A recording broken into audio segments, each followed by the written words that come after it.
Eto panoorin nyo mga ka-tricks. Jose Alvarado, throw an alley-oop to Zion Williamson. Tabla na ang talaan sa All-93. Los Angeles Lakers laban sa New Orleans Pelicans. Kung sino ang manalo ay makukuha ang ikapitong pwesto at papasok na sa playoffs. 95-93. Lakers up by 2 points pero tinabla ulit yan ni Zion Williamson. Pinagpaglang ang depensa ni Anthony Davis. Pero grabe ang ganda ng laban. Tumabla na naman ulit ang talaan sa All-97. Pero LeBron James tinirahan ng harap-harapan si Herbert Jones. Lakers balik sa dalawa ang kalamangan.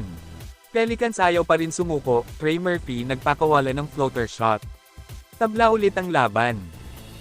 1 minutes and 25 seconds remaining. Austin Reeves naman nahanap si Anthony Davis sa loob.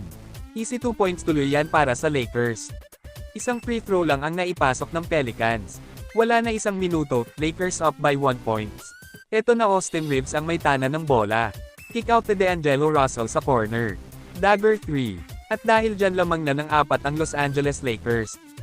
Wala na ring bawi dyan ang Pelicans. At sa huli panalo pa rin ang Lakers. At pasok na sila sa playoff. LeBron James almost triple-double. 23 points, 9 rebounds and 9 assists. Anong masasabi nyo dito mga ka-tricks? Comment down below.